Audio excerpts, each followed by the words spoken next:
ازيكم يا أجمل عيلة في الدنيا؟ وحشتوني قوي من القصة اللي فاتت. يا ترى فكرت قبل كده تغير حياتك وتعيش حياة مختلفة تماما عن الحياة اللي انت عايشها؟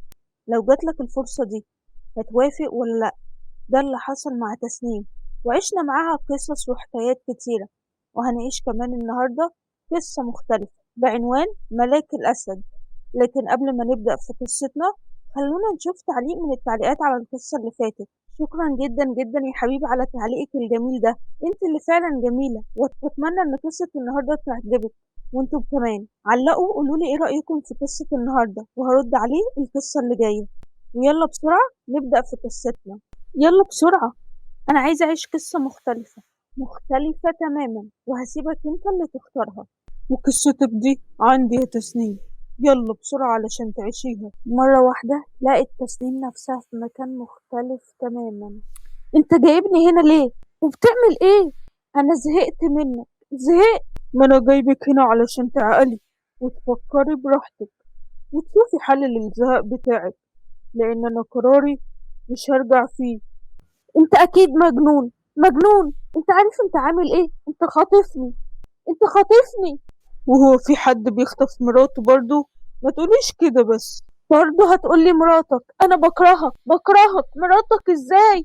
حرام عليك يا شيخ، سيبني في حالي. انا فعلا هسيبك، بس لحد ما تعقلي، علشان لو ما عقلتيش هيبقى ليا تصرف تاني، وانت عارفاني وعارفة كلامي كويس. فياريت تفكري بهدوء وتاخدي قرارك، قرار في مصلحتك، وإلا انت عارفة الباقي. سلام. وفعلا سابها ومشي، وهي فضلت تفكر وتكلم نفسها. طب يا رب اعمل ايه انا دلوقتي؟ انا ماليش غيرك.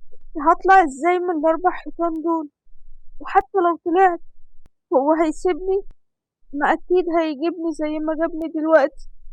يا رب، يا رب خلصني وارحمني بقى، لاني بجد تعبت. انا عايز اخلص من الموضوع ده في اقرب وقت يا محسن. طولنا قوي. حاضر يا صديق، في اقرب وقت هسمعك الخبر اللي انت عايزه. طب قولي، ايه اخبار الشحنة اللي جاية من الصين؟ ما تقلقش، كله تمام وهتوصل في ميعادها زي ما احنا متفقين بالظبط، وهنوزعها من تحت لتحت زي ما احنا متفقين. حلو قوي الكلام ده. خلاص روح شوف شغلك بقى انت يا محسن. تمام يا اسد بيه، عن اذنك. وفي اللحظة دي رجع الأسد للحظة اللي قابل فيها تسنيم. كانت يومها تسنيم بتدور على شغل، ولسه مخلصة الانترفيو وطالعة تكلم نفسها. مش معقول يا ربي، يعني حتى الشركة دي كمان؟ طب أعمل إيه أنا دلوقتي؟ مش هلاقي شغل يعني؟ هو انت بتكلمي نفسك ليه؟ هو في حاجة يا أنسة؟ وانت مالك انت؟ بكلم نفسي ولا ما بكلمهاش؟ اوف. واحدة واحدة بس، أنا بسألك عادي لأني سمعتك إن انت بتدوري على شغل، كنت عايزة أساعدك، بس لو مش عايزة خلاص. ايه؟ يعني حضرتك ممكن تساعدني بجد؟ كنت هساعدك، لكن دلوقتي ما اظنش. ليه بس كده؟ ده انت حتى شكلك قيمة وسيمة وحاجة زي الفل. انا محتاجة الشغل قوي، لو تقدر تساعدني يا ريت تساعدني لو سمحت. اصل الاتش ار ديت مجنونة. اه والله مجنونة، انا مش عارفة مشغلينها هنا ازاي. بس اوعى تقول لها. اه، ما الاتش ار المدير هو اللي مشغلها. ليه، هي قالت لك ايه؟ اسكت، ده شكل المدير بتاعكم ما بيفهمش. دي بجد اسلوبها وحش جدا، انا مش عارفه اشغلها ازاي. ده شكلها الشركه عليها العوض يعني، من المدير للاتش ار. تقول لي انت هتقدر تساعدني؟ انا محتاجه الشغل قوي. اه، امشي انتي وتعالي بكره استلمي الشغل. بجد بكره؟ هو حضرتك اسمك ايه طيب علشان لما اجي اسال عنك؟ اسمي الباشمهندس فهد، وانا هاخد ورقك من الاتش ار وهظبط كل حاجة، بس بكرة في ميعادك، اوعي تتأخري. اتأخر ايه بس؟ ده انا هبات قدام الشركة. وتاني يوم وصلت تسنيم الشركة وسألت على شغلها. قالوا لها ان المدير مستنيها من الصبح بدري. واول لما دخلت، صباح الخير يا فندم. هو ايه ده؟ هو انا دخلت المكتب غلط ولا ايه؟ هو مش ده مكتب المدير؟ ايوه يا تسنيم، ده مكتب المدير. ايه ده؟ طب وانت بتعمل ايه هنا؟ ما انا المدير يا تسنيم. ايه؟ مين؟ فين؟ ازاي المدير؟ يا نهار مش معدي. وانا خبطت فيك امبارح وجاي تشغلني النهارده؟ طب ازاي؟ ولا هتطلب لي البوليس ولا هتعمل فيا ايه؟ بالراحة يا تسنيم، واحدة واحدة. لا ما تقلقيش، مش هطلب لك البوليس ولا حاجة. وايوه، انت هتشتغلي معايا، هتبقي المساعد الشخصي بتاعي. بعد ما شفتك امبارح وعرفت قد ايه ان انت صريحة، وشفت كمان الملف بتاعي، كنت في الاول مقرر ان انا اشغلك اي شغلانة هنا، بس بعد ما شفت الشهادات اللي انت واخداها لازم تبقي المساعدة الشخصية بتاعتي. المساعدة الشخصية بتاعتك؟ طب احلف. آه، قصدي بجد يا فندم. شكرا جدا. العفو يا تسنيم، بس حاولي تاخدي بالك من كلامك شوية. ويلا اتفضلي روحي استلمي شغلي. الباشمهندس فهد صاحب أكبر شركات العقارات وأكبر شركات الاستيراد والتصدير كمان، بيصدر ويستورد كل حاجة، وأي حاجة أي حاجة هتوسع نشاطه وهتكبره أكتر وأكتر علشان يبقى أكبر رجل أعمال في بلده. أما تسنيم فهي بنت عادية جدا، ملامحها جميلة وهادية، بس لسانها متبري منها شوية. وأول ما اتخرجت كانت بتدور على شغلانة، وفضلت تدور في شركات كتير لحد ما وصلت لشركة الأسد، اللي أول ما شافها أعجب بيها وشغلها على طول معاه. وبعد سنة من شغل تسنيم مع فهد. تسنيم، بقولك ايه، ما تيجي اتجوزك واكسب فيكي ثواب. إيه؟ مين؟ فين؟ إزاي يعني؟ تتجوزني؟ ليه؟ لا عادي، يعني حسيتك بنت غلبانة كده، قلت اكسب فيكي ثواب واتجوزك وامري لله. نعم، تكسب فيا أنا ثواب؟ ده أنا اللي هكسب فيك ثواب لو وافقت عليك. يا باشمهندس. انا بتكلم معاكي جد يا تسنيم، ما بهزرش. ما بتهزرش؟ ازاي يعني؟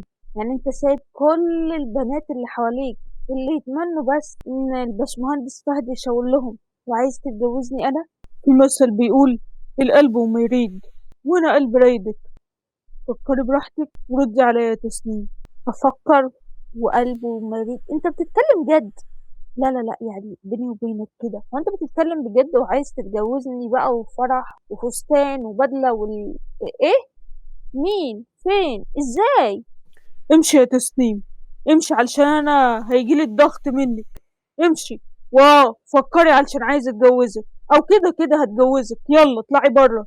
وأول لما تسنيم روحت بيتها، ازاي يعني فهد عايز يتجوزني أنا؟ ساب كل البنات اللي حواليه دي وهيتجوزك انت يا تسنيم؟ طب ازاي؟ هو أنا كان باين عليا قوي كده إن أنا بحبه؟ يا فضحتي يا فضحتي، يا حلاوة يا ولاد، وهبقى مرات أكبر رجل أعمال في البلد. يا سلام يا بنتي يا تسنيم، وتركبي أحدث العربيات وهتسكني في فيلل. لا لا لا لا، أنا أتقل عليه وأقول له سيبني أفكر، ولا كأني بحبه ولا حاجة، ولا لحسن يطير مني. ممكن يطير ويقول مين دي اللي هتتنك عليا ويروح مني. لا لا لا لا، أنا هوافق، هوافق على طول، هوافق بكرة. لا ده أنا أتصل بيه أوافق دلوقتي. إيه اللي تتصل بيه توافق بيه دلوقتي؟ اهدي يا تسنيم، اتقلي، هو كمان شكله بيحبك، فاتقل براحتي. أيوة أنا عروسة و... واعمل اللي انا عايزاه براحتي. وفي اللحظة دي باب بيت تسنيم خبط، ولما فتحت لقيته فهد. ايه ده؟ هو انت بتعمل ايه في بيتي؟ ها، فكرتي ولا لسه؟ فكرت. فكرت في ايه؟ فكرتي في ان انا عايزة اتجوزك ولا لسه يا تسنيم؟ وردي عليا حالا. وعلى فكرة، وافقتي او ما وافقتيش انا هتجوزك. ايه ده؟ هو غصب ولا ايه؟ ايوه، افهميها كده. انا جاي كمان اقولك ان انت ما تنزليش الشغل من بكره. انا ما احبش مراتي حد يشوفها ولا تشتغل وتتعب نفسها، فاهمه؟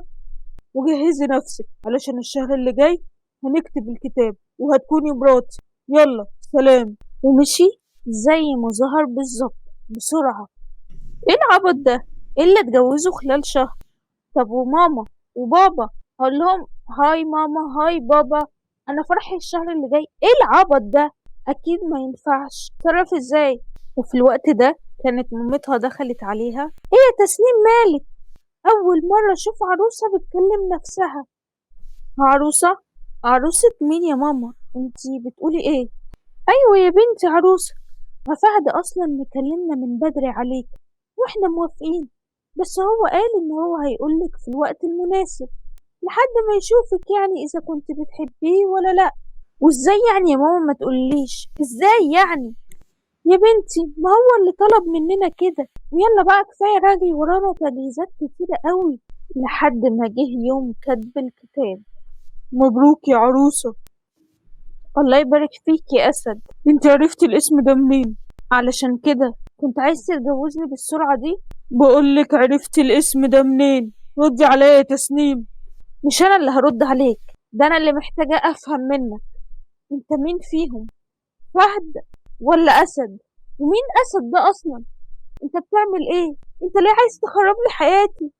عملت لك إيه؟ اهدي يا تسنيم، ما انا هعدي الليلة دي وهشرح لك كل اللي انت عايزاه. ولا هنعدي الليلة دي ولا غيرها. أنا لا يمكن أوافق إن أنا أتجوز واحد كداب زيك.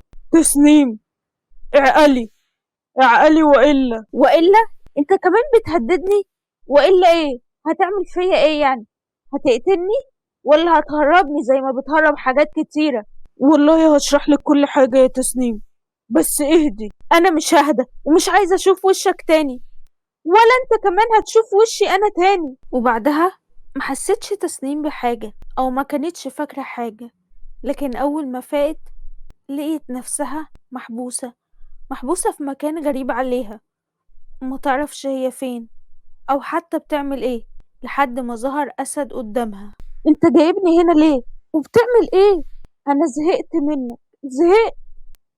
ما انا جايبك هنا علشان تعقلي وتفكري براحتك وتشوفي حل للزهق بتاعك، لان انا قراري مش هرجع فيه. أنت أكيد مجنون، مجنون. أنت عارف أنت عامل إيه؟ أنت خاطفني، أنت خاطفني.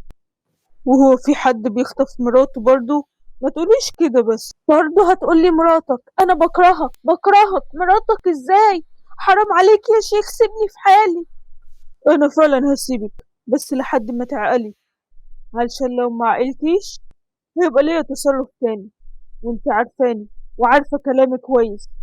فياريت تفكري بهدوء وتاخدي قرارك، قرار في مصلحتك، وإلا انت عارفة الباقي. سلام. وبعدها رجع لها تاني. ها، هديتي وفكرتي ولا لسه؟ فكرت في ايه؟ انت عارف انت عملت فيا ايه؟ ايوه عارف يا تسنيم، بس انت كمان مش عارفة انت عملت فيا ايه. عملت عملت فيك ايه؟ انا ما عملتلكش حاجة. انت بتدمر حياتي وبتدمر حياة اهلي. لا لا يا تسنيم، عملت فيا كتير. من اول مرة شفتك فيها في الشركة وانا معرفش حصل لي ايه. انا الاسد اللي عمر ما حد هزلي شعره. انت الوحيدة اللي كنت بسمع منك بفضل اضحك على كلامك. محدش كان يقدر يكلمني زي ما انت بتكلميني، لكن كلامك انت كان على قلبي زي العسل. الاسد كان معاكي هادي، كنت معاكي بنسى نفسي وبنسى انا مين. كنت معاكي مختلف. معرفش عملت فيا ايه اول ما شفتك، لكن مش هسيبك يا تسنيم تكوني لحد غيري او حتى تبعدي عني. انت مجنون، انت اكيد مجنون. انا ما عملتلكش حاجة، انا ما عملتلكش حاجة علشان تعمل فيا كده وتكذب عليا. انت كنت عايز تبني حياتنا على كده. لا يا تسنيم، ما كدبتش عليكي وما كنتش عايز اكدب، بس ما كنتش عارف ان احنا هنوصل لحد هنا.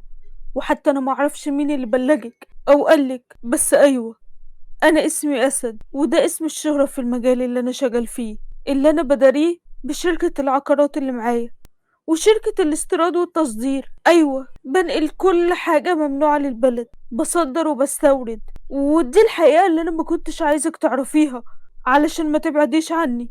انا ما كنتش عايز اكدب عليك يا تسنيم، بس كمان ما كنتش عايز اوجعك بحقيقتي اللي انا عارف ومتأكد ان انت كنت هترفضيها. طب وما دام كده ليه بتورطني في حاجة انا ماليش فيها ذنب؟ ليه بتعمل فيا كده؟ علشان حبيتك يا تسنيم، وانا ما تعودتش احب حاجة وما تكونش ليا. ها يا تسنيم، موافقة ان انت تتجوزيني ولا لا؟ ولو رفضت هتعمل ايه؟ مش عارف، مش هقدر اذيكي، لكن كمان مش هخليكي تبعدي عني، حتى لو هتفضلي عمرك كله هنا في المخزن. لكن مش هتطلعي يا تسنيم، مش هتطلعي غير لما توافقي ان انت تتجوزيني وتبقي مقتنعة أنا عارف إن أنت بتحبيني زي ما أنا كمان بحبك. وافقي يا تسنيم، وافقي يا ملاكي. ملاكك؟ وهو الشيطان يعرف يعني إيه ملاك؟ أيوة يا تسنيم، أنت ملاك الأسد، أنت الحقيقة الوحيدة، وأنت أنقى حاجة في حياتي. علشان كده سميتك ملاك، الملاك بتاعي، ملاك الحارس. حتى لو كنت شيطان، لكن انت الملاك. وافقي يا تسنيم، وافقي وخلينا نعيش مع بعض. واوعدك، اوعدك هتغير وهسيب كل الشغل ده، بس وافقي ان انت تتجوزيني، وهاخدك ونسافر ونبعد عن كل الحاجات دي. وافقي يا تسنيم، وافقي علشان خاطر باباكي ومامتك. لا يا فهد، كله لأبويا وأمي. أنا موافقة، موافقة إن أتجوزك، لكن لو نفذت وعدك واتغيرت وسبت كل الطريق اللي انت ماشي فيه ده، لو فعلا بتحبني. والله هتغير علشانك، حتى لو هبدأ من الأول وجديد، وهبدأ فهد من الأول، من تحت الصفر، مش حتى من الصفر. بس لو هتكوني معايا يا تسنيم. وفعلا اتغير الأسد علشان الملاك، أو اتغير فهد علشان تسنيم، وبدأ معاها من الأول لحد ما كبر تاني.